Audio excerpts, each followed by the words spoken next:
ألف لام ميم.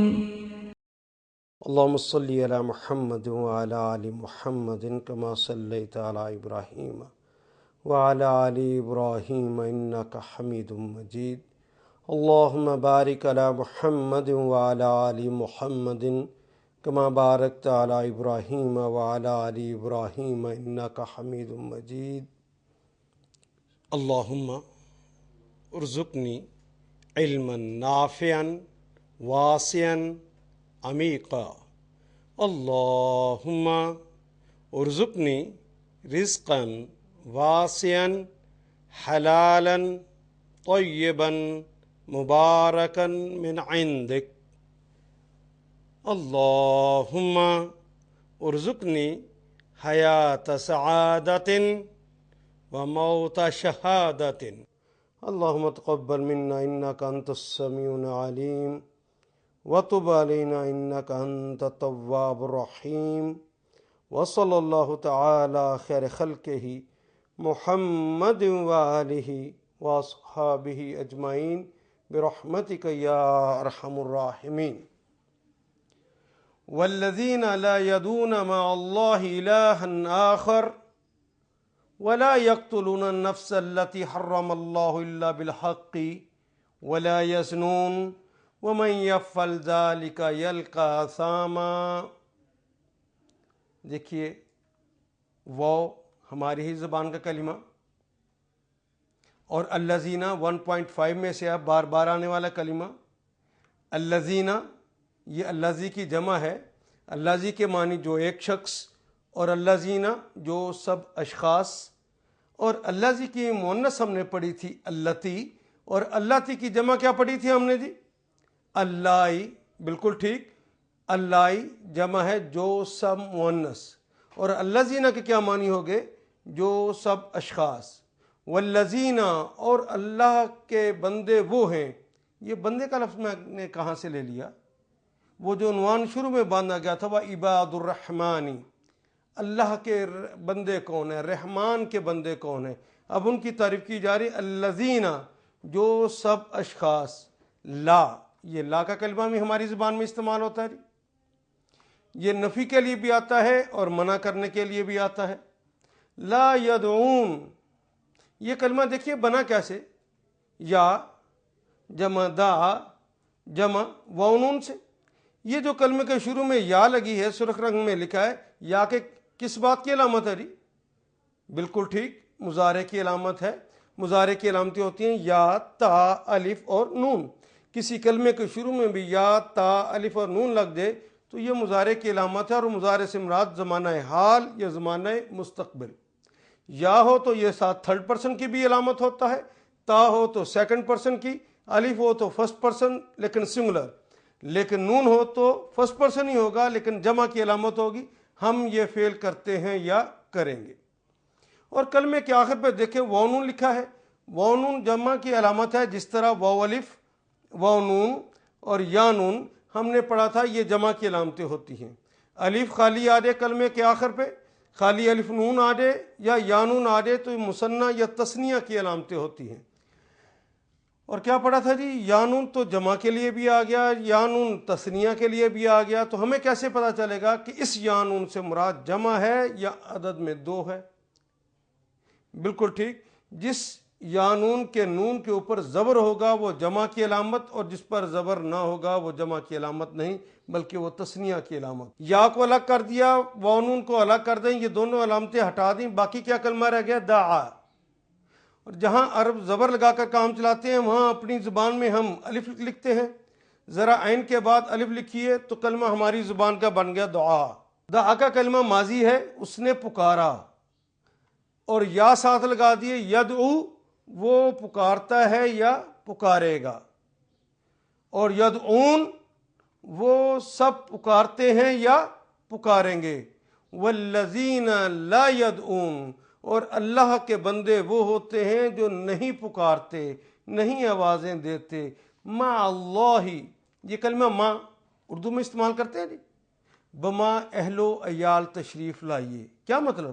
اہل و عیال کے ساتھ آئیے، مع اللہ ہی اللہ کے ساتھ، والذین لا یدعون مع اللہ جو اللہ کے ساتھ نہیں پکارتے، مع اللہ الہن، الہن، الہ کا کلمہ ہم نے پہلے بھی پڑھا ہے، الہ کہتے ہیں معبود کو، اردو ہم کلمہ بھی جو پڑھتے ہیں وہ کیا ہے، لا الہ، کوئی الہ نہیں ہے، کوئی معبود نہیں ہے، اور لیکن معبود کے کلمے کے اوپر دو زبریں لگا کر ایک الف کا اضافہ کر دیا۔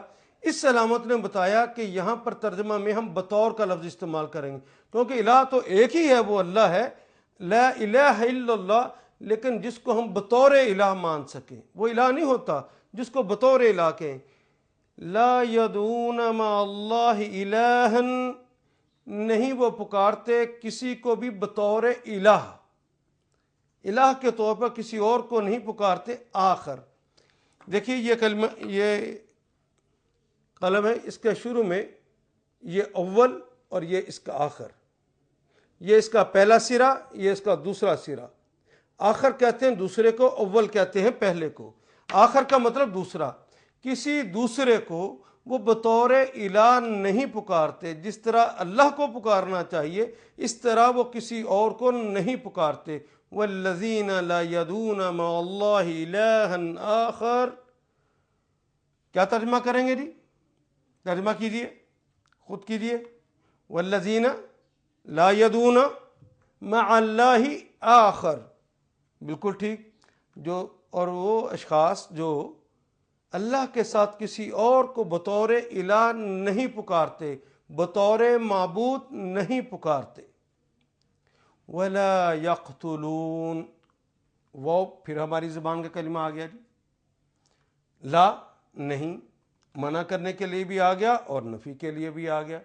ولا یقتلون، یہ دیکھیے کلمہ کیسے بنا ہے، یا قتل اور آخر پہ کیا لگا ہے، واو، یا تو فعل مضارع کی علامت کے طور پہ آ گیا اور تھرڈ پرسن کی علامت کے طور پر وہ یہ فعل کرتا ہے یا کرے گا، اس کا ترجمہ یوں ہو جائے گا، اور آخر پہ لگ گیا واو نون، اور واو نون تو جمع کی علامت ہے، ابھی ہم نے پڑھا ہے کہ واو الف، واو نون، یا نون یہ جمع کی علامتیں ہیں۔ باقی کیا کلمہ رہ گیا جی؟ قتل ہماری زبان میں استعمال ہونے والا کلمہ ہے، یقتل وہ قتل کرتا ہے یا کرے گا، اور یقتلون وہ سب قتل کرتے ہیں یا کریں گے۔ قتل اس نے قتل کیا، یقتلو اس کا مضارع ہو گیا، یقتلو وہ قتل کرتا ہے یا کرے گا، اور تقتلو تم قتل کرتے ہو یا کرو گے، اقتلو میں قتل کرتا ہوں یا کروں گا، اور نقتلو ہم قتل کرتے ہیں یا کریں گے۔ نون لگ گیا مضارع کی علامت، یہاں پہ لگا تھا یہ یقتل وہ قتل کرتا ہے یا کرے گا، اور یقتلون وہ سب قتل کرتے ہیں یا کریں گے، اور شروع میں لگا ہے لا، تو منع کر دیا، لا یقتلون وہ قتل نہیں کرتے النفس، نفس کہتے ہیں جان، اور النفس جتنی بھی جانیں ہیں جن کو اللہ نے پیدا کر دیا وہ کسی جان کو قتل نہیں کرتے۔ یہ کلمے کے شروع میں جو الف لام لگا ہے، نفس تو جان کو کہتے ہیں نا، الف لام جو کلمے کے شروع میں لگا ہے ہم نے پڑھا تھا دو طرح کا ہوتا ہے، ایک تو الف لام برائے تعریف ہوتا ہے، معرفہ بنانے کے لیے آتا ہے، خاص کے لیے، کسی خاص جان کو قتل نہیں کرتے، یہ نہیں بات ہو، بلکہ بعض اوقات الف لام جو کلمے کے شروع میں آتا ہے تمام اقسام اور تمام انواع کے اظہار کے لیے آتا ہے، گویا جتنی جانیں اللہ نے پیدا کر دی ہیں ان میں سے کسی جان کو وہ قتل نہیں کرتے، تمام اقسام اور تمام انواع کے اظہار کے لیے یہ کلمہ آ گیا۔ النفس، اور نفس کا کلمہ دیکھیے مؤنث ہے، اردو میں ہم جان کو بھی مؤنث لکھتے ہیں، نفس عربی میں بھی مؤنث ہے، اس لیے اللہ زی کی بجائے آیا اللتی، وہ جان اللتی، اللتی حرم اللہ، حرم عربی میں حرم کہتے ہیں جسے محترم ٹھہرایا ہے، حرمت والا ٹھہرایا ہے، جسے اللہ نے حرمت والا بنا دیا، جس پر زیادتی کرنے کو روک دیا گیا ہے، حرم اللہ جسے اللہ نے محترم ٹھہرا دیا۔ آپ کہتے ہیں نا مسجد الحرام کیا مطلب اس کا؟ حرمت والی مسجد، حرام مسجد، یعنی جس کو حرمت والا اللہ ٹھہرا دے وہ مسجد مسجد حرام کہلاتی۔ حرام کا مطلب حرم، اللہ نے محترم ٹھہرا دیا۔ جانے تو ساری جتنی اللہ نے پیدا کی وہ ساری محترم ہے۔ حرم اللہ، اللہ نے جسے محترم ٹھہرایا ہے، الا بالحق، اللہ کا مطلب ہوتا ہے سوائے، یہ بھی 1.5 میں سے آنے والا ہے۔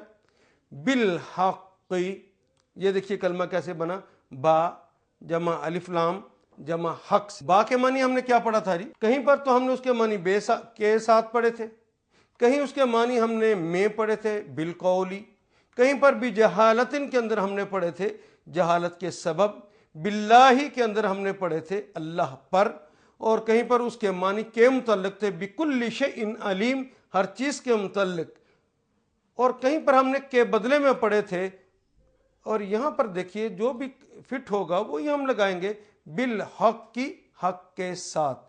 وہ کسی جان کو بھی جسے اللہ نے محترم ٹھہرایا ہے وہ قتل نہیں کرتے سوائے حق کے، ہاں جب حق ہوتا ہے تو قتل کر دیتے۔ حق کے معنی صداقت، سچائیوں کی بنیاد پر قتل کرتے، ہاں قتل کرتے ہیں لیکن حق کی بنیاد۔ الا بالحق ولا یزنون، واو کے معنی جی، لا کے معنی بالکل ٹھیک آپ نے کہا، واو کے معنی اور لا کے معنی نہیں، یا منع کرنے کے لیے بھی استعمال ہوتا ہے۔ ولا یزنون، یزنون کا کلمہ بھی دیکھیے کیسے بنا، یا جمع زنا جمع وانون، یا تو فعل مضارع کی علامت ہو گئی، وانون جمع کی علامت ہو گئی، باقی کلمہ کا زے اور نون رہ گیا، اس کے اوپر زبر ہے، اور ہم اپنی زبان میں جب لکھیں گے، میں نے عرض کیا تھا جہاں زبر آ جاتا ہے ہم اپنی زبان میں پورا الف لکھتے ہیں، تو کلمہ ہماری زبان کا بن گیا زنا۔ ولا یزنون، اور وہ زنا نہیں کرتے، وہ زنا کے مرتکب نہیں ہوتے۔ ولا یزنون ومن یفعل ذلک، واو کے معنی جی، اور من ہم نے پڑھا تھا، من کے معنی ہوتے ہیں سے، وہ میم کے نیچے زیر ہے، یہ ہے من جس کے اوپر زبر ہے میم کے اوپر، تو من کے معنی جو یا کون۔ ومن یفعل، فعل کا مطلب تو ہماری ہی زبان کا کلمہ ہے، فعل کام کو کہتے ہیں، یہ ساتھ لگ گئی یفعل، وہ یہ فعل کرتا ہے یا کرے گا، ومن یفعل، اور جو یہ فعل کرتا ہے یا کرے گا، ذالک کا مطلب ہوتا ہے دیٹ، وہ جتنے اوپر افعال گنوائے ہیں ان کا تذکرہ کر کے کہا جا رہا ہے، جو وہ فعل کرتا ہے ان میں سے ایک یا وہ سارے فعل کرتا ہے، یلقا، یہ کلمہ یا جمع لقا، لام اور کاف کے اوپر پھر زبر آ گئی، جہاں عرب زبر لگاتے ہیں وہاں اپنی زبان میں ہم الف لگاتے ہیں، تو لقا بن گیا۔ لقا اردو میں کہتے ہیں ملاقات کرنے کو، ملنے کو، یلقا اس سے ملتا ہے یا ملے گا، یلقا اسامہ، اسم کی جمع ہے اسامہ، یعنی اسے گناہ ملیں گے۔ اور اسامہ کے بارے میں یہ بھی یاد رکھیے کہ اہل علم بتاتے ہیں کہ جہنم کی ایک ویلی ہے جس میں کبار گناہ کرنے والوں کو داخل کیا جائے گا، بڑے گناہ گاروں کو اس کے اندر داخل کیا جائے گا، اس ویلی کا نام، اس وادی کا نام اسامہ ہے۔ تو اللہ کہتے ہیں یلقا اسامہ، ان بڑے گناہ کرنے والوں کو پھر اس ویلی میں ڈال دیا جائے گا۔ آئیے اب پوری آیا کریمہ مکمل ہوتی ہے، اس کو ایک دفعہ پھر پڑھتے ہیں، میں پڑھتا ہوں تو دیکھیے ترجمہ کرنا کہ آپ کے لیے کچھ آسان ہو گیا۔ اعوذ باللہ من الشیطان الرجیم، بسم اللہ الرحمن الرحیم۔ والذین لا يدعون مع اللہ الہا آخر ولا يقتلون النفس التي حرم اللہ الا بالحق ولا يزنون ومن يفعل ذلك يلقى اثاما۔ اس کا ترجمہ خود کیجئے سارے کا جی، بالکل ٹھیک۔ اور جو اللہ کے ساتھ کسی اور کو بطور معبود پکارتے ہیں اور اللہ کی کسی حرام کردہ جان کو ناحق قتل نہیں کرتے، اور نہ وہ زنا کے مرتکب ہوتے ہیں، یہ وہ لوگ ہیں جن کو گناہ ملے گا یا انہیں جہنم کی وہ ویلی ملے گی جس کا نام اسامہ ہے۔ کیجئے ترجمہ خود۔ جی بالکل ٹھیک، دیکھیے یہی ترجمہ آپ نے کیا ہے، بورڈ کی طرف دیکھیے، بورڈ پہ آپ نے دیکھا جی کہ ہر کلمے کے اوپر دائرے لگتے جا رہے ہیں۔ وہ ہماری زبان کا کلمہ، ماں ہماری زبان کا کلمہ، یدعون ہماری زبان کا کلمہ، اللہ بھی ہماری زبان کا کلمہ، الہ بھی، آخر بھی، وہ بھی، لا بھی، یقتل بھی، قتل بھی ہماری زبان کا، نفس بھی، حرامہ بھی، اللہ بھی، بے بھی، الحق بھی، سارے کلمات، وہ بھی، لا بھی، زنا بھی، وہ بھی، یفعل کے اندر فعل بھی ہماری زبان کا کلمہ، اور لقاء بھی ہماری زبان کا کلمہ، باقی کیا رہ گئے؟ اسم اور بس، باقی سارے کلمات ہماری زبان کے۔ خدا لگتی کہیے کہ اس سے زیادہ آسان کوئی کتاب ہو سکتی ہے؟ اس سے زیادہ آسان، اور یہ کتاب بھی کیا، یہ تو تنزیل ہے، یہ کتاب بھی کیا، یہ تو میرے اللہ کا کلام ہے جو نازل ہوا ہے، اس اللہ کا کلام جس نے میرے اور آپ کے دماغ بنائے ہیں، اس نے کہا ہے کہ یہ آسان ہے، تو خدا لگتی کہ اس سے زیادہ آسان پھر کوئی کتاب ہو سکے گی؟ یہ سب سے زیادہ آسان کتاب۔ الف لام میم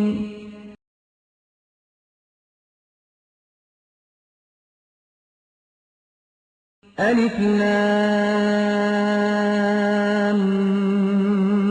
میم۔ اعوذ باللہ السمیع العلیم من الشیطان الرجیم، بسم اللہ الرحمن الرحیم۔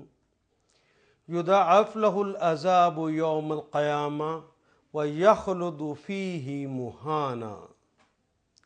یضاعف، یہ کلمہ دیکھیے کیسے بنا ہے، کلمے کے آغاز میں یا ہے، یا تو مضارع کی علامت اور تھرڈ پرسن کی علامت، وہ یہ فعل کرتا ہے یا کرے گا، اور اضافہ کا کلمہ تو ہم اردو میں بھی استعمال کرتے ہیں، لیکن وہ ایسا کلمہ جس کے اندر عین کو داخل کر دیا گیا ہو، ضعف، اس کے معنی ہوتے ہیں دو چند کر دینا، بڑھا دینا، صرف اضافہ نہیں، دو میں ایک کو داخل کر دیا جائے تو یہ اضافہ ہو گیا ہے، لیکن دو کو چار، چار کو آٹھ اور آٹھ کو 16 کر دینا، یہ دو چند ہوتا ہے۔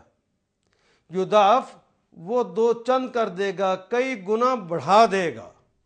یضاعف لہو، لہو یہ لام پلس ہو سے مل کر بنا ہے، یہ دیکھیے کلمہ کیسے بنا۔ لام کے بارے میں ہم نے پڑھا تھا تو لام تو دو طرح کا ہوتا ہے، یا تو اسے لام تعلیل کہتے ہیں یا اسے لام لازم کہتے ہیں۔ لام تعلیل ہو تو اس کے معنی کیا پڑے تھے جی؟ کے لیے، اور لام لازم ہو تو اس کے معنی یقیناً، اور ہو یہ تو ہم بارہا پڑھتے آ رہے ہیں، ہو اس ایک مذکر کے لیے، لام کے لیے اور ہو اس ایک کے لیے، ایک مذکر کے لیے، لہو اس ایک مذکر کے لیے، یعنی جس نے وہ فعل کیے ہیں اس کے لیے، اس ایک کے لیے بڑھا دیں گے العذاب، اللہ عذاب کو بڑھا دیں گے، اس انسان کے لیے اللہ عذاب کو بڑھا دیں گے۔ جی کیسے؟ یہ کلمہ الف لام ہے، ایک عذاب ہے اس دنیا کا اور ایک عذاب وہ ہے جو آخرت کے اندر ملنے والا ہے، اللہ اس عذاب کو بڑھا دیں گے جو آخرت کے اندر ملنے والا ہے۔ یضاعف لہ العذاب، اللہ اس کے اضافہ فرما دیں گے، دو گنا کر دیں گے، دو چند کر دیں گے، بلکہ کئی گنا بڑھا دیں گے العذاب، عذاب کو، یوم القیامہ۔ یہ کلمہ یوم بھی ہماری زبان میں استعمال ہوتا ہے، اور قیامہ، قیامہ عربی میں گول تے کے ساتھ لکھتے ہیں اور اردو میں کھلی تے کے ساتھ لکھتے ہیں، کلمہ وہی ہے۔ اچھا جی، یوم القیامہ دیکھیے دو اسم ساتھ ساتھ آگے، یوم بھی اسم ہے اور قیامت بھی اسم ہے، پہلے کے ساتھ الف لام نہیں لگا ہوا اور دوسرے کے ساتھ الف لام لگا ہوا ہے۔ یوم القیامہ تو کیا کریں گے جی؟ پہلے کے ساتھ الف لام نہ لگا ہو اور دوسرے کے ساتھ الف لام لگا ہو تو ترجمہ کرتے ہوئے ہم درمیان میں کا، کے، کی کا اضافہ کرتے ہیں۔ پہلا کلمہ اس میں نکرہ ہو اور دوسرا کلمہ اس میں معرفہ ہو جائے تو ترجمہ کرتے ہوئے درمیان میں کا، کے، کی کا اضافہ کر دیتے ہیں۔ یوم القیامہ، قیامت کے روز، قیامت کے دن۔ یضاعف لہ العذاب یوم القیامہ وہ اضافہ فرما دیں گے، دو چند کر دیں گے، کئی گنا بڑھا دیں گے عذاب کو یوم القیامہ، قیامت کے روز۔ وَيَخْلُدُ فِيهِ مُهَانًا، وَيَخْلُدُ یہ تو فعل مضارع کی علامت، اور باقی کلمہ کیا رہ گیا جی؟ خلد۔ خالد کا نام ہم اردو میں بھی رکھتے ہیں، خالد ہمیشہ رہنے والے کہتے ہیں۔ یخلد وہ ہمیشہ ہمیشہ رہے گا، فی ہی، فی کا مطلب میں، اور ہی کا مطلب اس میں۔ فی بھی ہماری زبان میں استعمال ہوتا ہے۔ کتنے فیصد الفاظ ہیں جہاں اردو میں استعمال ہوتے ہیں فی کے معنوں میں؟ فی الحال، فی الفور، فی الحقیقت، اردو میں ہم استعمال کرتے ہیں۔ فی بھی ہماری ہی زبان کا کلمہ، فی ہی، اور مہانن اردو میں استعمال کرتے ہیں اہانت کا لفظ، جی کلمہ اہانت یعنی توہین کے معنوں میں۔ کلمے کے شروع میں میم لاگ دے تو وہ والے کے معنی دیتا ہے، اہانت والا۔ یضاف لہ العذاب یوم القیامہ ویخلد فیہ مہانا، وہ مہانت کے ساتھ، وہ اہانت کے ساتھ، وہ توہین کے ساتھ، وہ حقارت کے ساتھ، وہ ذلت کے ساتھ اس میں رہے گا۔ یضاف لہ العذاب یوم القیامہ، روز قیامت اسے دو گنا عذاب دیا جائے گا۔ وَيَخْلُدُ اور وہ ہمیشہ ہمیشہ رہے گا، فیہ اس کے اندر، ذلت کے ساتھ، مہانن اہانت کے ساتھ، توہین کے ساتھ، وہ ہمیشہ اس میں ذلت کے ساتھ رہے گا۔ آئیے اس کو ایک دفعہ آپ خود سنیے اور پھر دیکھیے کیا آپ ترجمہ اس کا کر سکتے ہیں۔ یضاعف لہ العذاب یوم القیامہ وَيَخْلُدُ فِيهِ مُهَانًا، جی کیجئے ترجمہ، خود کیجئے، بالکل ٹھیک۔ روز قیامت اسے دو گنا عذاب دیا جائے گا، یخلد وہ بڑھا دے گا، کون؟ یعنی اللہ بڑھا دیں گے اس کا عذاب کو، یوم القیامہ روز قیامت، وَيَخْلُدُ اور وہ ہمیشہ ہمیشہ رہے گا، فیہ اس عذاب کے اندر ہی، وہ جو قریب ترین اسم ہے یعنی عذاب میں رہے گا، مہانن اہانت کے ساتھ، توہین کے ساتھ، ذلت کے ساتھ، رسوائیوں کے ساتھ۔ وَيَخْلُدُ فِيهِ مُهَانًا، یضاعف لہ العذاب یوم القیامہ وَيَخْلُدُ فِيهِ مُهَانًا۔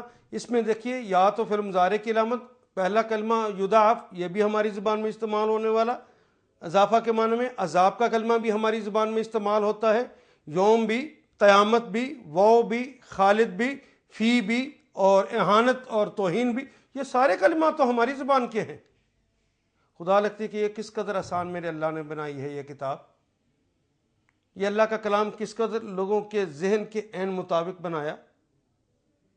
ہم پڑھتے جائیں تو 98% ہماری زبان کے کلمات بنتے جائیں، اور اس میں بھی دیکھیے لہو کے علاوہ اور کون سا کلمہ جو ہماری زبان میں استعمال نہیں ہوتا، اور لہو بھی 1.5 میں سے ہے جس نے بار بار استعمال ہونا ہے اس کے لیے۔ یضاعف لہ العذاب یوم القیامہ ویخلد فیہ مہانا۔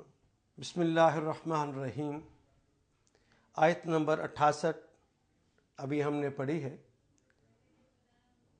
ارشاد باری تعالیٰ ہے والذین لا یدعون مع اللہ الہا آخر، اللہ کے بندوں کی یہ نشانی بتائی گئی ہے کہ اللہ کے بندے وہ ہوتے ہیں جو اللہ کے ساتھ کسی اور کو بطور الہ نہیں پکارتے۔ توحید ان کی صفت ہوتی ہے، جو اللہ کی صفت ہے وہ کسی اور کو اس صفت سے نہیں نوازتے۔ اس آیت کے اندر 3 بڑے گناہوں کو گنوایا گیا ہے۔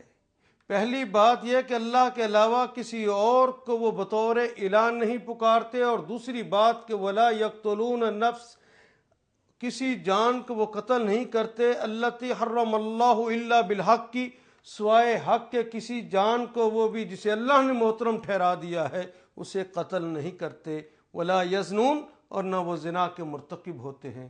کبائر میں سے 3 کا تذکرہ کر دیا گیا، صرف یہ کبائر گناہ نہیں ہے۔ کبیرہ اور صغیرہ کی بحث ہم پہلے پڑھ چکے ہیں کہ کس طرح کبیرہ گناہ بنتا ہے اور کس طرح صغیرہ گناہ بنتا ہے، اس کے بارے میں ہم نے پہلے پڑھ لیا۔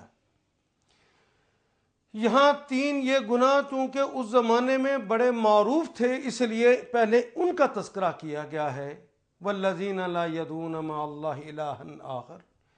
یہ بات کہہ کر وہ عبداللہ ابن مسعود رضی اللہ تعالیٰ عنہ کی حدیث میں ہمیں بتاتی ہے کہ خود نبی اکرم صلی اللہ علیہ وسلم سے جب پوچھا گیا کہ بڑے گناہ کیا ہیں، تو ایک دن سرکار دو عالم صلی اللہ علیہ وسلم نے خود ارشاد فرمایا ان تجعل للہ ندا وہو خلقک، کہ تو اللہ کا کسی کو ہمسر اور اللہ کا تو کسی کو شریک ٹھہرائے حالانکہ اس نے تجھے پیدا کیا.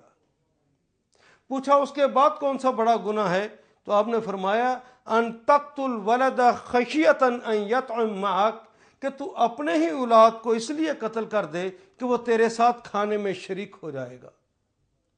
جس طرح آج ہم خاندانی منصوبہ بندی اس بنیاد پر کرتے ہیں کہ ہمارے پاس پیسے تھوڑے ہیں، اگر اتنی ہی پیسے ہمارے پاس رہے اور ہمیں اللہ نے ایک بچہ اور دے دیا تو اس کے کھانے، اس کی پرورش پر اور اس کی تربیت پر پیسے لگیں گے، ہمارے کھانے میں سے کم ہو جائیں گے. وہ جو ہم آسانی کے ساتھ رہ سکتے ہیں پھر آسانیوں کے ساتھ نہ رہ سکیں گے. گویا اس بات کو بھی اللہ نے اتنا برا منایا کہ رسول اللہ کی زبان سے کہلایا کہ یہ کے بار میں سے یہ بڑا گناہ ہے. کیونکہ انسان نے جب اپنے آپ کو رازق مان لیا ہے تو اللہ کا اس نے اپنے آپ کو شریک ٹھہرا لیا ہے، اور یہ تو بہت بڑا گناہ ہے. اور پوچھا اس کے بعد کیا ہے، کان تزانی حلیلۃ جارک، کہ تو اپنے ہمسائے کی بیوی سے زنا کرے. یہ 3 بڑے گناہ اس زمانے میں بتائے گئے. ان تجعل للہ ندا، کہ تو اللہ کے ساتھ کسی اور کو شریک ٹھہرا دے. والذین لا یدعون مع اللہ الہا آخر، اور بندے تو وہ ہوتے ہیں جو کسی کو شریک نہیں ٹھہراتے. لا یدعون، کسی کو پکارتے ہی نہیں. توحید کے حوالے سے دیکھیے کہ توحید تو ہے ہی یہ کہ اللہ کو ایک ماننا، اللہ کو اکیلا ماننا اور اللہ کو لا ثانی ماننا. ایک ماننے سے مراد کیا ہے کہ اللہ ایک ہے، قل هو اللہ احد، اللہ ایک ہے، پھر اس جیسا کوئی اور ایسی ہستی ہو ہی نہیں سکتی. اللہ ایک ہے تو اللہ جیسا کسی اور کو بھی مان لینا. جس طرح کہ عیسائیوں نے تثلیث کا عقیدہ اختیار کر لیا، کسی نے حضرت عیسیٰ کو ابن اللہ مان لیا اور کسی نے حضرت عزیر کو ابن اللہ مان لیا، جس طرح یہودیوں نے، اور جس طرح مشرکین مکہ نے فرشتوں کو اللہ کی بیٹیاں قرار دے دیا.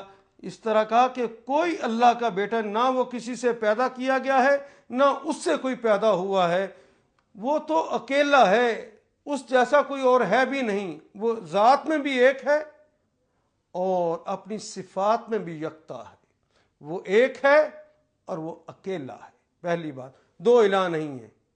دوسری بات، وہ اکیلا ہے، نہ اس کا کوئی بیٹا نہ اس کی کوئی بیٹی ہے. اور ایک جو توحید کے حوالے سے دیکھنے والی بات ہوتی ہے کہ اللہ کے اختیارات میں کوئی اور ایسی ہستی نہیں ہے. جس طرح اللہ کے اختیارات ہیں، کوئی اور بھی ہستی ایسی ہو جو ویسا ہی کام کر سکے، ویسے ہی اختیار رکھ سکے. نفع اور نقصان کا اختیار کس کے پاس ہے؟ میرے نفع اور نقصان کا اختیار کس کے پاس ہے جی؟ بالکل ٹھیک، اللہ کے پاس. اگر کوئی شخص کہے کہ میرے نفع کا مالک، میرے نقصان کا مالک اللہ بھی ہے اور اللہ کے علاوہ کوئی اور بھی ہے، تو کسی اور ہستی کو اس نے اللہ جیسا مان لیا ہے. یہ اللہ نے اسے برداشت نہیں کیا اور اسے بڑا گناہ قرار دیا.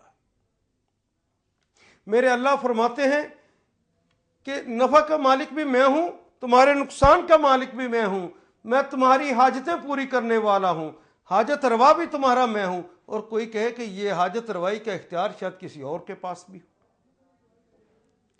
تقدیریں تمہاری میں بناتا ہوں، یہ اختیار میرا ہے. کسی کو میں امیر بناتا ہوں، کسی کو غریب بناتا ہوں، کسی کو حکمران بناتا ہوں، میں کسی کو رعیت بناتا ہوں، کسی کو شہنشاہ بناتا ہوں، کسی کو فقیر بناتا ہوں. یہ بھی اختیار میرا ہے، یہ اختیار بھی کسی اور کا نہیں ہے. تقدیر کا مالک میں ہوں. اور کوئی کہے کہ تقدیریں اللہ بھی بناتے ہیں اور اللہ کے علاوہ کوئی اور بھی تقدیریں بنا لیتا ہے، نہیں، ایسا ممکن نہیں ہو سکتا. حلال اور حرام کا اختیار صرف اللہ کے پاس ہے. اللہ نے یہ اختیار اپنے پاس رکھا ہے. اس اختیار کے اندر کوئی شخص یہ کہے کہ ہاں اللہ کا تو اختیار ہے، لیکن اللہ کے علاوہ اور لوگوں کے بھی تو اختیارات ہو سکتے ہیں. اور اللہ کے حقوق سے مراد یہ ہے کہ اللہ کا حق ہے کہ اس کے سامنے قیام کیا جائے، اللہ کا حق ہے کہ اس کے سامنے رکوع کیا جائے، اللہ کا حق ہے کہ اس کے سامنے سجدہ کیا جائے، اللہ کا حق ہے کہ اس کے نام پہ نظر نیاز کی جائے، اللہ کا حق ہے کہ اس کے نام پہ قربانی کی جائے، اللہ کا حق ہے کہ مال لگا کر اس کو راضی کرنے کے لیے کوششیں کی جائے۔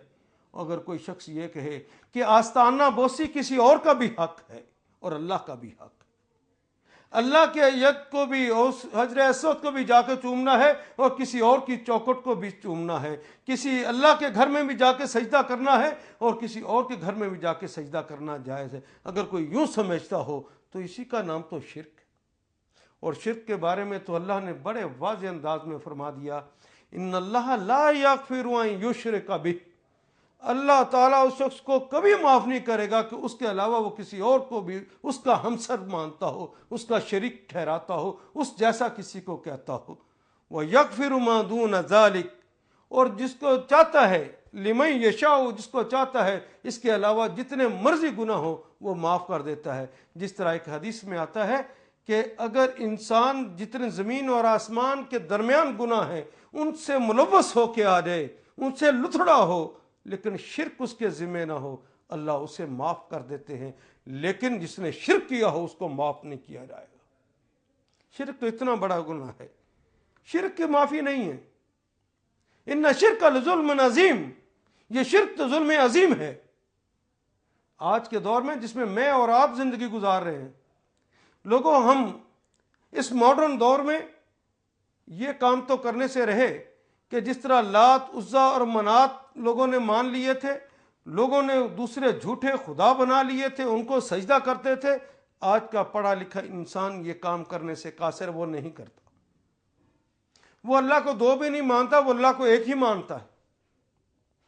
لیکن اللہ کے حقوق اور اس کے اختیارات کے اندر دیکھیے آج کے دور میں ہم نے کس قدر اللہ کے بجائے کسی اور کو، اور بعض جگہ ہم اللہ کو بھی مانتے ہیں اور بعض جگہ بالکل ہمارا عمل بتاتے ہیں ہم اللہ کو یہ اختیارات نہیں دینے کو تیار، اللہ کے وہ اختیارات نہیں مانتے، بلکہ ہم تو وہ اختیارات کسی اور کے مانتے ہیں۔ میں نے جو اپنی گفتگو کے اندر یہ جملہ کہا تھا کہ میرے نفع کا مالک کون، میرے نقصان کا مالک کون ہے، تو خدا لگتی کہیے آج کے اس ماڈرن زمانے میں کیا ہم اپنے اللہ کو اپنے نفع اور اپنے نقصان کا مالک مانتے ہیں کہ ہم نے اس جگہ پر کسی اور کو رکھ لیا ہے؟ ایک ٹیلی فون پہ کال آتی ہے کہ ہم تمہیں تورا بورا بنا دیں گے، تو ملت اسلامیہ کے افراد کانپ اٹھتے ہیں کہ تورا بورا بنانے کی طاقت اللہ کے پاس ہوگی، لیکن امریکہ تو بنا سکتا، اور ہم ڈر گئے اور ان کے کہنے پر چل پڑے۔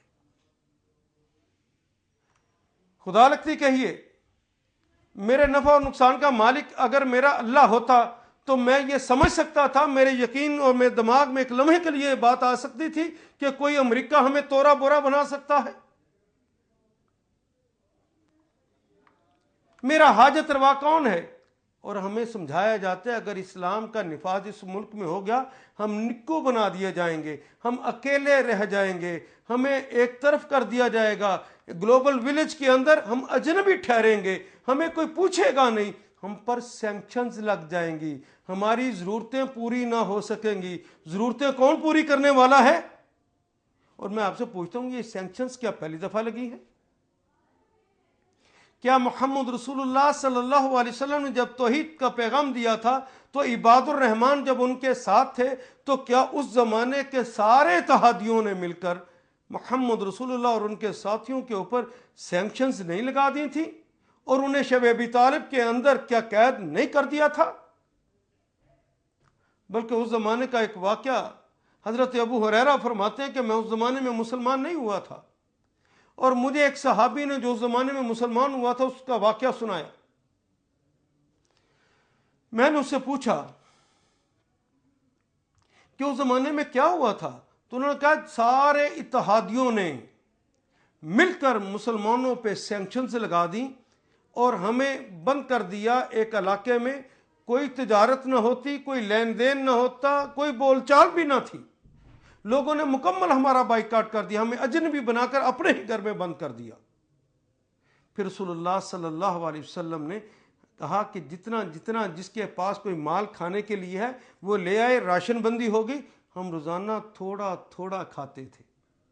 پھر حضرت ابو ہریرہ کہتے ہیں بڑا کٹھن مرحلہ آ گیا ہوگا تم پہ. کہا نہیں ابھی نہیں, ابھی تو اللہ کے فضل سے مال کھانے کے لیے موجود تھا.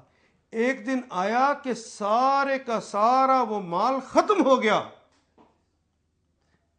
تو حضرت ابو ہریرہ کہتے ہیں میں نے پھر کہا کہ بڑا سخت مرحلہ آ گیا ہوگا. کہ نہیں ابھی درختوں کے پتے موجود تھے, ہم بھوک لگتی تو درختوں کے پتے کھاتے, حاجت کی جگہ مینگنیاں ہوتی, اور خدا کی قسم ہم میں سے کسی نے محمد رسول اللہ کا ساتھ نہیں چھوڑا تھا. آج صرف سینکشن کے ڈر سے ہم نے اللہ اس کے رسول کا ساتھ چھوڑ دیا. کہا کہ حاجت روا ہمارا امریکہ, حاجت روا ہمارے اتحادی ہیں, یورپینز ہیں, وہ اگر انہوں نے بائیکاٹ کر دیا تو ہم اور ہمارے بچے بھوکے مر جائیں. وہاں تو یہ حالت پہنچ گئی تھی کہ وہ صحابی بتاتے ہیں کہ جب درختوں کے پتے بھی ختم ہو گئے, کھانے کو کچھ نہ رہا, پھر ہم میں سے ایک صاحب نے اپنے جوتے میں سے نیچے سے وہ چمڑا نکالا, چمڑا نکال کے پھر اس کو پانی میں رکھا, پانی میں رکھ کے جب وہ نرم ہو گیا تو منہ میں رکھ کر ہم چوستے تھے تاکہ دل کو تسکین ہو جائے.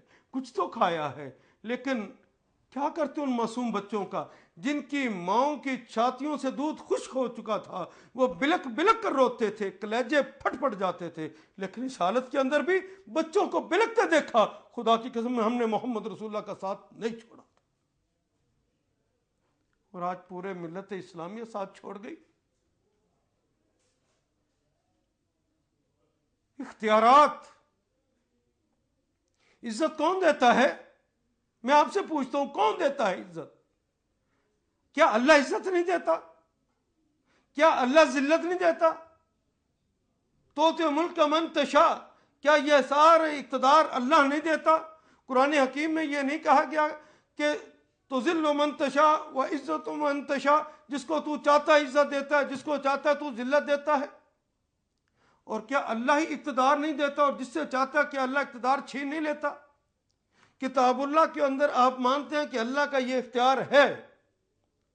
اے پاکستانی قوم, میں آپ سے پوچھتا ہوں, اپنے دل کے اوپر ہاتھ رکھ کے سچ سچ کہو, سچ سچ کہیے اپنے دل کے اوپر ہاتھ رکھ کے کہ ہم پوری اتنی ہی قوت کے ساتھ, بلکہ اس سے زیادہ قوت کے ساتھ یہ نہیں کہتے کہ امریکہ جس کو چاہتا ہے اقتدار دیتا ہے اور جس سے چاہتا ہے اور جب چاہتا ہے چھین لیتا ہے.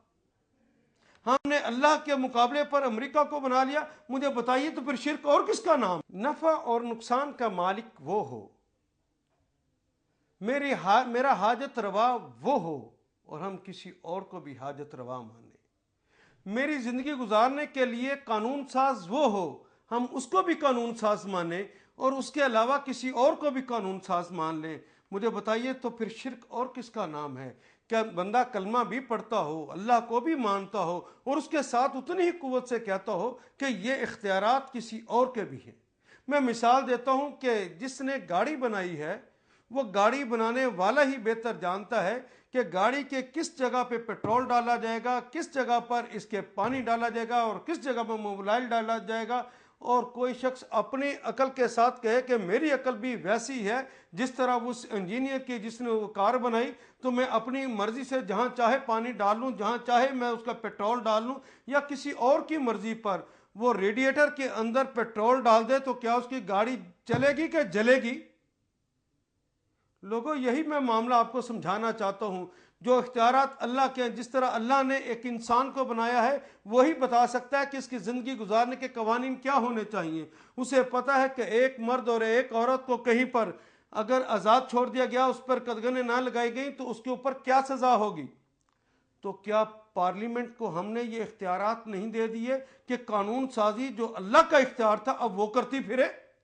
جس کام پہ میرے اللہ نے کہا کہ چور کے ہاتھ کاٹ دو, جس کام پہ اللہ نے کہا کہ اس کو قصاص میں قتل کر دو, جس کے بنیاد پر میرے اللہ نے کہا کہ اس کو کوڑے اور درے مارے جائیں, اور ہمارے کیبنٹ میٹنگز کے اندر یہ بات ہو, اور آج بھی آن ریکارڈ ہے کہ کوئی کہے کہ اسلامک پنشمنٹس آر بیبرک, اسلامی سزائیں وحشیانہ ہیں. مجھے بتائیے یہ شرک سے اوپر بھی کوئی جگہ ہو تو اس کے لیے تو وہ لفظ ہونا چاہیے. جس نے کارٹون بنائے اس نے یقیناً توہین رسالت کی ہے, لیکن جس نے ان قوانین کو بنانے والے کو وحشی کہا ہے کہ یہ جو قوانین ہیں وہ وحشیانہ ہیں، تو جس نے بنائے ہیں وہ پھر کون ہو گیا؟ جس نے میرے اللہ کو وحشی کہا ہے، مجھے بتائیے کہ وہ آخرت کے اندر کتنے بڑے عذاب کا مستحق ہونا چاہیے۔ اور صرف آخرت کے اندر کیا اپنے دشمنوں کو دنیا کے اندر کھلا چھوڑ دیتا؟ کیا دنیا میں اللہ ان کو سزائیں نہیں دیتا؟ کیا عبرت کا نشان نہیں بنا دیتا؟ جب لوگوں نے اللہ کے دین کو چھوڑا ہے اور خصوصاً اسلام لانے کے بعد انہوں نے غیروں کو تقلید کی اور غیروں کے کہنے مانے اور اللہ کے قانون کی بجائے غیروں کے قوانین کو اپنا لیا، تو اللہ نے اس امت کو فساد سے بھر دیا اور پھر عذاب کے کوڑے برسے، کبھی ٹائٹس رومی کی صورت میں اور کبھی بخت نصر کی صورت میں اور کبھی وہ شہنشاہ تتار کی صورت میں اور کبھی صلیبیوں کی صورت میں، کبھی پہلے اور دوسرے آج کے دور میں جو صلیبی حملہ ہوا ہے، کبھی اس صورت میں اللہ عذاب بھیجتا ہے۔ پھر اللہ عذاب کے ساتھ ملکوں کو تاراج کروا دیتا ہے۔ میں پوچھتا ہوں کیا حال ہے آپ کے فلسطین کا؟ میں پوچھتا ہوں کیا حال ہے آج عراق کا؟ میں پوچھتا ہوں کیا حال ہے آج کشمیر کا؟ میں پوچھتا ہوں کیا حال ہے بوسنیا اور چیچنیا کا؟ کیا حال ہے افغانستان کا؟ اور خود کیا حال ہے ان مملکتوں کا جہاں پر ابھی تک وہاں کی حکمرانی موجود ہے؟ تھر تھر کانپ رہے ہیں۔ یہ عذاب ہوتا ہے دنیا کے اندر، اور آخرت کا عذاب تو بڑا ہی سخت ہونے والا ہے۔ یہ اختیارات جو اللہ کے تھے ہم نے کسی اور کو دے دیے، اسی کا نام تو شرک ہے۔ یہ شرک کرنے والوں کو سخت ترین عذاب ہونے والا ہے، اور اس کا عذاب کا مزے ہم نے چکھنے شروع کر دیے۔ پہلی بات تو یہ پڑھی کہ والذین لا یدعون مع اللہ الہا آخر ولا يقتلون النفس التي حرم اللہ الا بالحق ولا يزنون ومن يفعل ذلك يلقى اثاما ولا يقتلون النفس التي حرم اللہ الا بالحق۔ دین اسلام جیسے کلمہ اسلام سے ظاہر ہوتا ہے، مکمل سلامتیوں کا دین ہے۔ یہ زندگی گزارنے کا طریقہ کرینہ سلیقہ وہ ہے جو سراسر پرامن ہے۔ دین اسلام امن پسند دین کا نام ہے۔ اس میں کسی جان کو بھی قتل کرنا جائز نہیں جسے اللہ نے محترم ٹھہرایا ہے، جسے اللہ محترم ٹھہرا دے۔ اور دنیا میں جو بھی پیدا ہوتا ہے وہ اللہ کی مرضی اور منشا سے محترم ہی پیدا ہوا، اور جس کے بارے میں اللہ ہی کہہ دے کہ اب یہ محترم نہیں رہا تو پھر وہ محترم نہیں رہتا، پھر اس کا قتل کرنا جائز ہوتا ہے۔ میں نے عرض کیا کلمہ مومن بھی کہتے کسے جو آفات اور مشکلات سے بچ جائے اسے مومن کہتے، اور مومن کی تعریف جو محمد رسول اللہ نے کی ہے وہ تو یہ ہے جس کے ہاتھ سے اور جس کی زبان سے دوسرے محفوظ رہ جائے، وہ مومن ہوتا ہے۔ یہ سراسر سلامتیوں کا دین ہے، یہ سراسر محبتوں کا دین ہے، یہ سراسر چاہتوں کا دین ہے، لوگوں کو سینے سے لگانے کا دین ہے، لوگوں کو جنتوں میں لے کر جانے کا دین ہے، یہ سراسر لوگوں کو ان کی برائیوں سے بچا کر روشنیوں کے اندر لے کر آنے کا دین ہے، اندھیروں سے دور کر دینے کا نام دین ہے۔ لوگوں کی تو مومنوں کی خواہش ہوتی ہے کہ دور دنیا کا میرے دم سے اندھیرا ہو جائے، ہر جگہ میرے چمکنے سے اجالا ہو جائے۔ وہ لوگوں کے اندھیروں کو دور کرتے ہیں، وہ لوگوں کو روشنیاں نصیب کرتے ہیں، وہ لوگوں کو محبتیں بانٹتے ہیں۔ وہ مومن جو ہوتا ہے وہ دنیا کے اندر لوگوں کو جنتوں کا راستہ بتاتا ہے، وہ ہمیشہ ہمیشہ کی تکالیف سے بچا لینے کا راستہ بتاتا ہے۔ اس کا مراد یہ نہیں ہے کہ وہ تلوار استعمال نہیں کرتا، وہ کلاشن کوف کو پکڑتا نہیں ہے۔ مومن کلاشن کوف بھی پکڑتا ہے، مومن خون بھی بہاتا ہے، مومن قتل بھی کرتا ہے، لیکن یہ قتل اس لیے کرتا ہے کہ ظلم کا ہاتھ مروڑ دیا جائے، ظالم کو کافر کردار تک پہنچا دیا جائے تاکہ دنیا میں امن قائم ہو سکے۔ اس کا مقصد امن قائم کرنا ہوتا ہے، اور جو ہی وہ ظلم ختم ہوتا ہے یہ بھی اپنی تلوار کو اپنی نیلام میں کر لیتا ہے، پھر یہ بھی نہیں لڑتا، یہ امن کا ساتھی ہے۔ ہاں، جہاں پر کوئی اس بات کا مستحق ہو جائے کہ اس کو قتل کر دیا جائے، اس کے لیے بھی یہ اجازت اس کو خود نہیں ہے کہ اپنی مرضی سے سوچ لے کہ یہ شخص قتل کا مستحق ہو گیا ہے اب اس کو قتل کر دیا جائے۔ نہیں، اس کا بھی اختیار صرف اللہ کے پاس ہے کہ اللہ بتائیں گے کہ اب یہ قتل کا مستحق ہو گیا، اب اس کو قتل کر دو۔ وہ چند جگہ ہیں جہاں پر اللہ نے یہ استحقاق دیا ہے کہ وہ ایسی کوئی صورتحال ہو جائے تو وہاں پہ ایسے شخص کو قتل کر دیا جائے، ورنہ کسی کو قتل کرنے کی اجازت نہیں ہے۔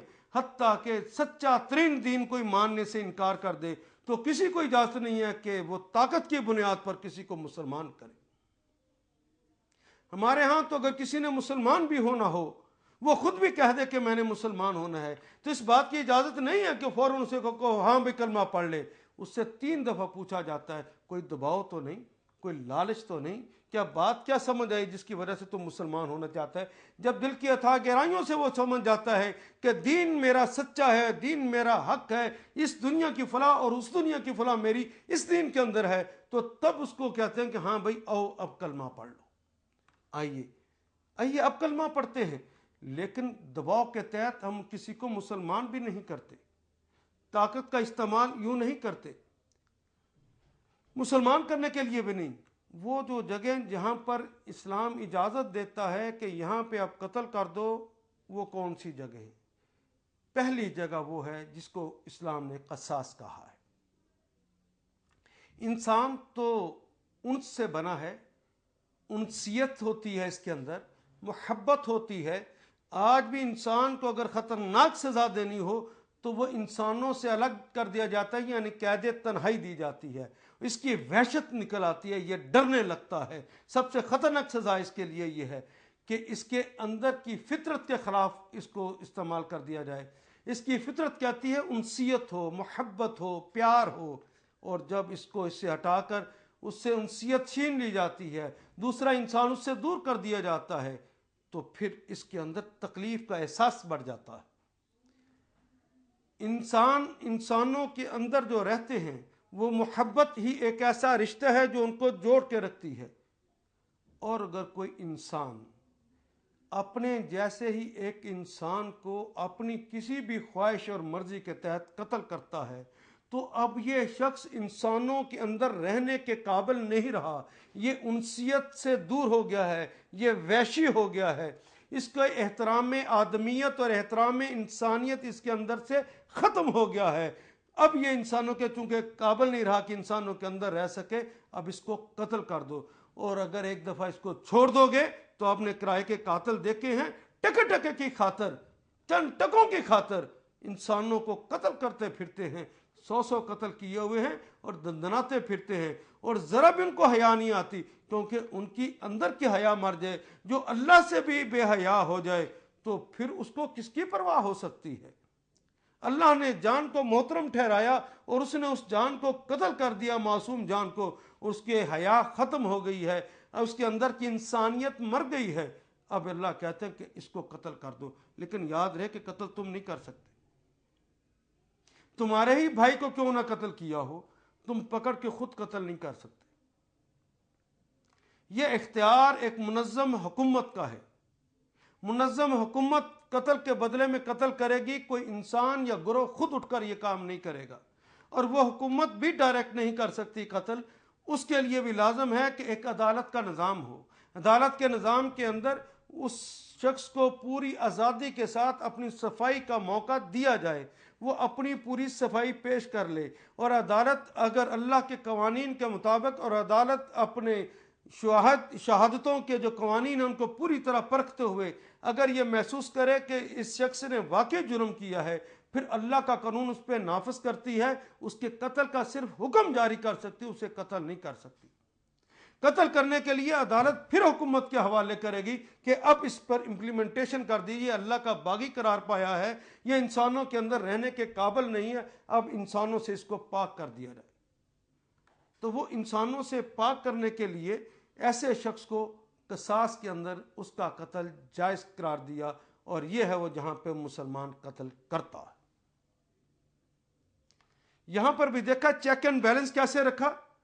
حکومت پکڑے گی، خود نہیں قتل کرے گی، عدالت کو دے گی، عدالت کے اندر بھی مرضی کا فیصلہ نہیں، اللہ کے دیے ہوئے نظام عدل کے مطابق فیصلہ ہوگا، اللہ کے دیے ہوئے نظام عدل کے مطابق شہادتیں ہوں گی، اس کے اندر ثابت ہو جائے گا تو سزا ہوگی، اگر شہادتیں مکمل نہیں ہیں، وہ قانون مکمل نہیں ہوتا تو سزا نہیں دی جا سکتی، اور اگر وہ سزا کا مستحق قرار پاتا ہے تو عدالت سزا نہیں دے گی، وہ صرف اس کا اعلان کرے گی، وہ دوبارہ حکومت کے پاس جائے گا تاکہ کہیں پر کوئی غلطی ہے تو اس کو چیک اینڈ بیلنس کے ذریعے دیکھ لیا جائے اور کسی شخص کی ناجائز جان نہ لی جائے، اس کو خوب چیک کیا جائے۔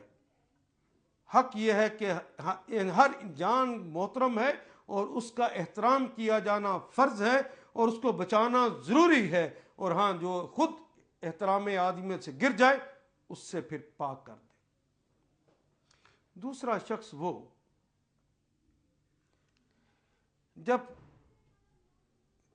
ایک انسان کو اللہ نے اس کی بیوی دے دی، اپنی جائز جنسی خواہشات کو بھی پورا کرنے کے مواقع اس کو مل گئے، اس کے باوجود وہ کسی عورت سے چاہے زنا بالرضا کرے یا چاہے زنا بالجبر کرے، ہر دو حالتوں میں اس کو سنسار کیا جائے گا۔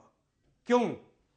اس لیے کہ اس نے کسی کی بیٹی، کسی کی بہن، کسی کی بیوی، وہ اس کی جو عفت تھی، وہ جو اس کی عصمت تھی، اس نے اس کا خیال نہیں کیا، اس کے اندر کی حیا مر گئی ہے۔ اس کو کسی کی حیا نہیں رہی کہ کسی کی بیٹی ہے یا کسی کی بیوی ہے یا کسی کی بہن ہے۔ جو انسانوں کے اندر سے جس کی حیا ختم ہو چکی ہو، وہ انسانوں کے اندر تو رہنے کے قابل ہی نہیں ہوتا۔ وہ جو جنسی بھیڑیا ہے، بھیڑیے ظلم ہی کرتے ہیں۔ آج اس کو چاٹ پڑ گئی ہے تو کل اس کی چاٹ ختم نہیں ہوگی۔ اس کو اگر تم تھوڑی چھوٹی موٹی کوئی سزا دے کر چھوڑنا بھی چاہو گے تو جس کے پاس اپنی بیوی موجود تھی اس کے باوجود یہ زنا کا مرتکب ہوتا رہا ہے، یہ شخص بچنے کے بھی قابل نہیں ہے، اب اس کو بھی قتل کر دو۔ اگر کسی کے اندر حیا ہو تو یہ کسی کی بیٹی ہے، ملت اسلامیہ ہے، میری یہ بہن لگتی ہے، میری یہ بیٹی لگتی ہے، اس کو نہ اللہ کی حیا ہے۔ اس لیے تو رسول اللہ نے فرمایا تھا کہ اذا ذهب الحیاء فاصنع ما شئت، اگر تمہارے اندر سے حیا ختم ہو گئی ہے پھر تو جو مرضی کرتا پھر تیرے ٹھیک ہونے کا کوئی امکان، جس کے ٹھیک ہونے کا کوئی امکان ہو، اب پھر اس کو قتل کر دو تاکہ بے حیا نہ پیدا ہو۔ اللہ سے حیا کرنے والے، انسانوں سے حیا کرنے والے لوگ ہی، وہ ایک دوسرے کا عزت اور احترام کرنے والے لوگ ہی رہ جائے تاکہ یہ دنیا محبت کا گہوارہ بن کر رہے۔ ورنہ جس کی بیٹی کی عصمت لٹ جائے، جس کی بہن کی عصمت لٹ جائے، وہ تو راتوں بھی سو نہیں سکتا، وہ تو کوئلوں پر، انگاروں پہ راتوں کو کروٹیں بدلتا رہ جاتا ہے بیچارہ۔ اللہ نے اس عذاب سے بچانے کے لیے کہ جو لوگوں کو اس عذاب میں مبتلا کر دیں، یہ بھی اس قابل نہیں ہے کہ اس کو دنیا میں رکھا جائے، فرمایا کہ سنسار کر کے اس کو قتل کر دو، یہ بھی قتل ہوگا، یہ حق ہے۔ الا بالحق، کسی مملکت نے اپنے لوگوں کو، اپنی رعیت کو پوری طرح امن دیا ہو، اللہ کے دین کا نفاذ کیا ہو، لوگوں کو امن مہیا کرنے والی حکومت کو اگر کوئی سبوتاژ کر کے وہاں فتنہ و فساد برپا کرنا چاہتا ہو، کوئی غیر قوانین کو لانے کے لیے، غیر اسلامی مملکت کو بنانے کے لیے کوششیں کرتے ہوئے اس اسلامی مملکت کو، اللہ کے دین کی بنیاد پر اٹھنے والی اور لوگوں کو فائدہ دینے والی حکومت کو، لوگوں کو امن دینے والی حکومت کو کوئی سبوتاژ کرنا چاہتا ہو، تو ایسے غدار کو بھی حکم ہے کہ قتل کر دو، کیونکہ اس کو حیا ہی نہیں رہی کہ ایک حکومت جس نے لوگوں کو امن دے رکھا ہے، یہ ان کا امن چھیننا چاہتا ہے۔ مومن تو ہوتا ہی وہ ہے جو امن دے، اور جو لوگوں کا امن چھین لے، اب وہ دنیا کے اندر، انسانوں کے اندر رہنے کے قابل نہیں رہا، اب اس کو بھی قتل کر دو۔ ایک شخص، جس طرح میں نے پہلے بھی عرض کیا، جب وہ مسلمان ہوتا ہے تو اس بات کا اقرار کرتا ہے دراصل کہ میں اس لیے مسلمان ہو رہا ہوں کہ میرے اس دنیا کے امن اور آخرت کے امن کے ضامن اسلام ہے، میں اسلام کے مطابق چلوں گا تو اس دنیا میں بھی امن مل جائے گا، میں آفات، مشکلات اور مصائب سے بچ جاؤں گا، اور آخرت کے بھی آفات، مشکلات اور مصائب سے بچ جاؤں گا۔ وہ اس بات کا اعلان کرتے ہوئے کہ یہ میرے لیے نفع بخش ہے، اس لیے اس کو قبول کرتا ہے۔ اور کوئی اپنے اس اسلام کے قبول کرنے کا اعلان کر دینے کے بعد، اپنی آزاد مرضی سے اسلام کو قبول کر لینے کے بعد پھر جب وہ اپنے اسلام سے ارتداد کرتا ہے، اسلام سے نکلتا ہے، اسلام کے بعد پھر کفر کا اعلان کرتا ہے، تو گویا اس بات کا وہ اعلان کر رہا ہوتا ہے کہ لوگوں، اگر اسلام کے اندر اس دنیا اور اس دنیا کی آفات، مشکلات اور مصائب سے بچ جانے کا کوئی ذرا بھی معاملہ ہوتا تو میں کیوں اسلام کو چھوڑتا؟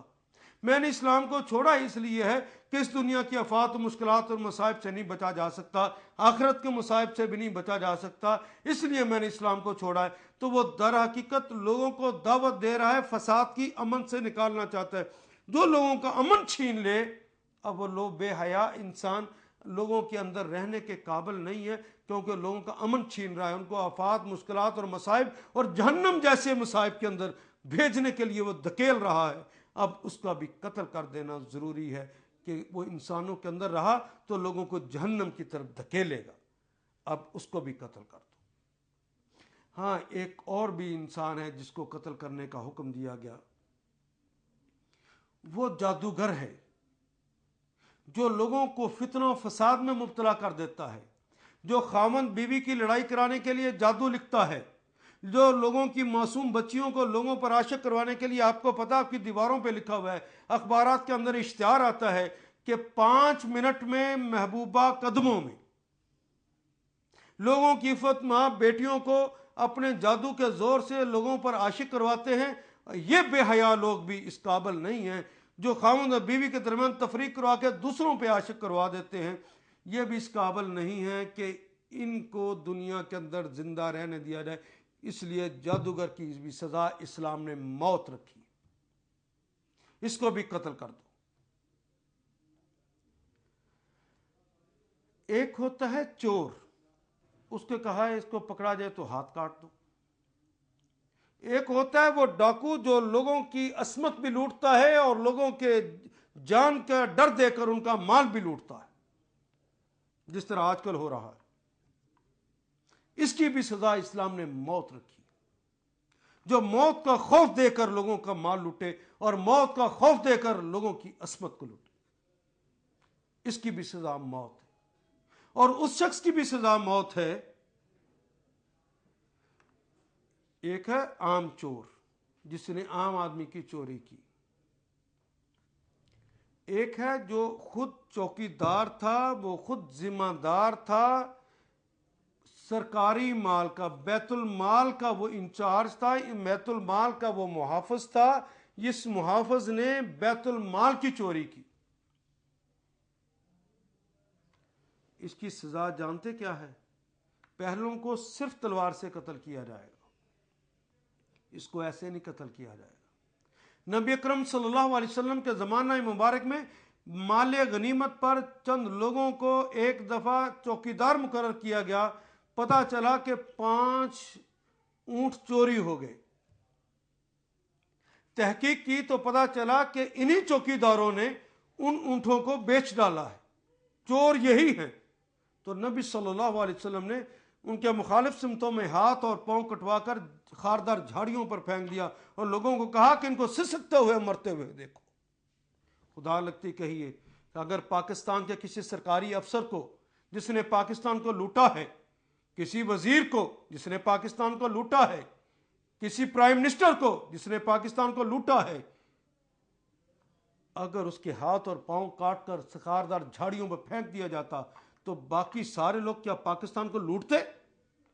کوئی 10% ہے، کوئی 20% ہے اور کوئی 50% ہے۔ حیرت کی بات ہے کہ پاکستان جیسے ملک کے اندر ایک ایکسین، ایک ایس ڈی او، ایک اوورسیئر، حتیٰ کہ چھوٹے سے چھوٹا عملہ بھی سڑک بناتا ہے، اس کے اندر رشوت جو لیتا ہے اس کو لیگلائز کر لیا گیا، کہتے ہیں یہ ہمارا استحقاق ہے۔ تم تنخواہ کس بات کی لیتے ہو؟ یعنی اب ہم نے یہ حال شروع کر دیا کہ وہ جو سرکاری مال کو لوٹتا تھا اس کی رشوت کو ہم نے لیگلائز کرنا شروع کر دیا۔ حالانکہ ایسے سرکاری ملازم کو جس نے اللہ کے بنیاد پر حلف لیتے ہوئے اس سرکاری ملازمت کو اختیار کیا ہے، مملکت خداداد کے بیت المال کو اور اس کے پیسوں کو اگر وہ ہڑپ کرتا ہے یا کسی طریقے سے اس میں سے ناجائز لیتا ہے، یہ تو بیت المال کا چور ہے۔ بیت المال کے سے پیسے لینا قرض کے طور پہ، پھر اپنے نام کو اور اپنے مرتبے کو استعمال کرتے ہوئے بینکوں سے معاف کرا دینا اور پاکستان کو سود سمیت اس قرضے کے بھاری بوجھ کے اندر داب دینا اور پھر عوام کو ٹیکسز کے ذریعے دبا کر ان سے ٹیکس نکلوانا، اور یہ سفسٹیکیٹڈ چور اور ڈاکو لوگوں نے زندگیوں کو اجیرن کر رکھا ہے۔ خدا لگتی کہ اگر ان ڈاکوؤں کو یوں سزا ہو جاتی تو پاکستان میں کیا امن نہ ہو جاتا؟ ہم اتنا بڑا ٹیکس دیتے؟ یہ ہیں وہ قتل کی چیزیں جن کے بنیاد پر یہ حق ہے، اس کی بنیاد پر قتل کیا جائے گا، ورنہ کسی انسان کو بھی قتل کرنا جائز نہیں۔ انسان کیا، وہ چیزیں جو کسی کو نقصان نہ پہنچاتی ہوں اس کو بھی قتل کرنے کی اجازت نہیں ہے، وہ چاہے چونٹی ہی کیوں نہ ہو۔ ہاں، جو چیز نقصان پہنچاتی ہے اس کو مار دینا ضروری ہے، کیونکہ وہ نقصان پہنچا رہی۔ نقصان نہ پہنچائے تو اس کو بھی چھیڑنا بھی ٹھیک نہیں ہے۔ وَلَا يَزْنُونَ، نہ وہ زنا کے مرتکب ہوتے۔ اسلام نے نہ صرف یہ کہ زنا سے منع کیا ہے، اسلام نے تو کہا ہے وَلَا تَقْرَبُوا الزِّنَا، زنا کے قریب بھی نہ جانا۔ قریب بھی نہ جانے کے لیے اس نے پھر اقدامات کیے ہیں۔ کہیں کہا ہے کہ غض البصر کا قانون استعمال کرنا، کہیں عورتوں کا ہے وَقَرْنَ فِي بِيُوتِكُنَّ، گھر میں ٹک کر بیٹھنا، کہیں پر کہا کہ باہر نکلنا ہی پڑے تو پردے کے ساتھ باہر آنا۔ وہ جو فتنہ لوگوں میں مبتلا کر دیتی ہیں اپنے حسن کی بنیاد پر، اس میں لوگوں کو فتنے میں مبتلا نہ کرنا، یہ مخلوط سوسائٹی نہ ہونے دینا۔ مخلوط سوسائٹی ہی تو زنا کی طرف آگے بڑھتی ہے۔ دیکھنا تنہائیوں میں ایک مرد اور ایک عورت اکیلے نہ ملے، یہ اس لیے روک دیا ہے کہ تنہائی میں اگر کبھی ملتے ہیں تو محمد رسول اللہ فرماتے تیسرا وہاں پہ شیطان ہوتا ہے، اور شیطان وہاں اپنا عمل کر دکھاتا۔ زنا تو بڑی دور کی بات، وَلَا تَقْرَبُوا الزِّنَا، آپ نے کہا لگاوٹ کی باتیں کرنا زبان کا زنا ہے، مس کر کے مزے لینا یہ ہاتھوں کا زنا ہے، آنکھوں سے لذتیں حاصل کرنا یہ آنکھوں کا زنا ہے، اور کہا کہ باقی جسم تو پھر اس کی صرف تکمیل کرتا ہے۔ اصل زنا تو یہ ہے، وہ اس سے روک دیتا ہے، وہ مخلوط سوسائٹی میں آنے ہی نہیں دیتا، وہ عورت کو باہر آنے ہی نہیں دیتا، وہ تو کہتا ہے بہت ضروری کام ہو تو پردہ کر کے آنا۔ گانے سننا، مزے لینا حرام کر دیا، اس لیے یہ جنسی لذتوں کے حصول کے لیے انسان کو ابھارتا، میوزک کے اس لیے منع کر دیا ہے، لذت کوش بناتا ہے انسان کو، لذتیں لینے کے لیے آگے انسان چلتا ہے اور پھر آخر کار یہاں پہ پہنچ جاتا۔ اسلام نے اس کو روک دیا اور کہا کہ اگر کوئی دنیا کے اندر یہ شخص اس طرح کی حرکت کرے، اگر غیر شادی شدہ ہے تو اس کو سر عام کوڑے مارنا۔ اب تو کوڑے مارنا بڑی دور کی بات، ہم نے تو پارلیمنٹ کو وہ اختیار دے دیا ہے جو ہمارے اللہ کا ہے، تو زنا کے اندر تو اب کوڑے مارنا ممکن نہیں رہا۔ اب تو جا کے پولیس تھانے کے اندر آپ اس کے خلاف مقدمہ بھی درج نہیں کروا سکتے۔ اب جو آرڈیننس پاس ہو گیا ہے، اب جو پارلیمنٹ نے اب اس کو قانون بنا دیا ہے، اب تو آپ جا کے تھانے میں رپٹ بھی نہیں درج کروا سکتے۔ وہ تو پہلے سیشن کورٹ جانا پڑے گا، اور سیشن کورٹ والا بھی سمجھے کہ آپ ان کے پاس شہادتیں پوری ہیں تو پھر وہ آپ کی بات کو سنے گا، ورنہ وہ آپ کو رد کر دے گا۔ اور اس دور میں کوئی اپنے معاشرے کو ٹھیک کرنے کے لیے جس کو کبھی موقع ہو سیشن کورٹ میں جانے کا، کیا وہ پتہ چل جائے گا اسے کہ کتنے وہاں پہ دھکے کھانے پڑتے ہیں صرف معاشرے کو ٹھیک کرنے کے لیے؟ وہ اتنے دھکے کھا سکے گا؟ اسلام نے تو اس کو رستوں کو روک دیا تھا، اور انہوں نے کہا کہ اگر آزاد مرد اور آزاد عورت اپنی مرضی سے زنا کر لیں تو کسی کا کوئی اختیار نہیں ہے کہ وہ جا کے کسی کو کہے کہ ہمارے علاقے میں زنا ہوا۔ ولا یزنون، کہاں لوگوں، میں تو اللہ کے بندوں کی نشانیاں بتا رہا ہوں اور تم کہتے ہو کہ میں اللہ کا سب سے بڑا بندہ ہوں۔ اور کوئی کہے کہ میں خانہ کعبہ پہ چڑھا ہوں، اور کوئی کہے کہ میں مسجد نبوی کے اندر تک گیا ہوں، میں روزے کے اندر تک گیا ہوں، میں بہت بڑا مسلمان ہوں۔ اللہ کرے تو بہت بڑا مسلمان ہو، تو کیا بڑے مسلمان جو ہوتے ہیں وہ اللہ کے بندے نہیں رہتے؟ اللہ کے بندے تو اللہ سے تھر تھر کانپتے ہیں، وہ تو زنا کے راستے کو روک دیتے ہیں۔ اللہ کے بندے تو وہ ہوتے ہیں جو قانون سازی خود نہیں کرتے، قانون تو بنانا ہے اس نے جس نے انسان کو بنایا ہے، قانون تو اس کا چلنا ہے۔ جو کہے کہ قرآن ایک فرسودہ نعوذ باللہ کتاب ہے، ہمارے دور میں رہے جنہوں نے کہا اسلامی پنشمنٹس اور بیبرک، اسلامی سزائیں وحشیانہ ہیں، ہمارے حکمران رہے ہیں۔ اللہ نے کہا سود کا کاروبار میرے ساتھ اور میرے رسول کے ساتھ کھلی جنگ ہے، ہم نے اللہ اس کے رسول کے اختیارات کو ماننا ہی نہیں، کہا کہ تیرے ساتھ 100 دفعہ جنگ ہو۔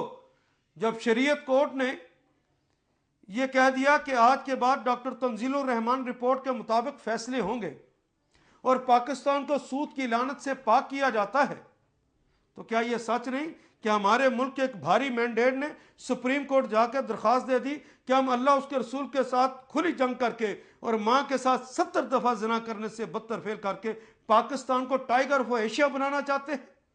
اور پاکستان کی سپریم کورٹ، مملکت خداداد کی سپریم کورٹ نے شریعت کورٹ کے اس فیصلے کے خلاف باقاعدہ سٹے دے دیا اور ڈاکٹر تنزیل الرحمان رپورٹ کے اوپر باقاعدہ اس کی اشاعت پر بھی پابندی لگا دی۔ پھر بھی کہیں کہ ہم اللہ کے بندے ہیں۔ لوگوں، میں اپنی گفتگو اس لیے آپ کے سامنے رکھ رہا ہوں کہ آخرت کے اندر جو عذاب ہونے والا ہے اس سے بچ سکو۔ اللہ نے اس جرم میں کہ یہ اختیار میرا تھا، تم نے کیسے استعمال کر لیا؟ یہ دنیا میں نے جنت نظیر بنائی تھی، تم نے اسے جہنم قدا کیسے بنا دیا؟ یہ پوچھنا ہے۔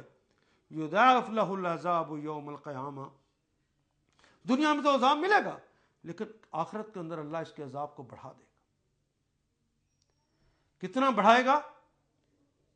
جس جرم کو تم نے کیا، ایک آدمی نے جرم کیا ہے، یہ جو میں نے کچھ باتیں بتائیں، کچھ نے جرم غلطی سے ہوا، کسی نے ڈٹائی سے کیا، اور کسی نے چھپ کر کیا لیکن متواتر کیا، اللہ سے بے پرواہ ہو کر کیا، اور کسی نے تو علن اعلان کیا، اور کسی نے قانون سازی کی، اور کسی نے لوگوں کو اکٹھا کیا کہ کون ہوتے ہیں یہ مولوی ہمیں اللہ کے دین کی طرف بلانے والے، اور ہم عورتوں تمہیں آزاد کرواتے ہیں۔ پھر یہ فاجر ہے، یہ پھٹ پڑا ہے، یہ تو طاغوت ہو گیا ہے جس نے منظم کر کے عورتوں کو کہا کہ یہ پردے میں بند کرتے ہیں، اللہ کا حکم ہے بند کرنا پردے میں، یہ مولوی تمہیں پردے میں بند کرتے، او ہم تمہیں آزادیاں دلائیں۔ خدا لگتی کہ یہ پاکستان میں کسی عورت نے کبھی یہ مطالبہ کیا ہے کہ ہمیں زنا کرنے کی اجازت دی جائے؟ یہ کہتے ہیں ہم نے عورتوں کی آزادی کے حقوق کیے ہیں۔ کس عورت نے تم سے مطالبہ کیا؟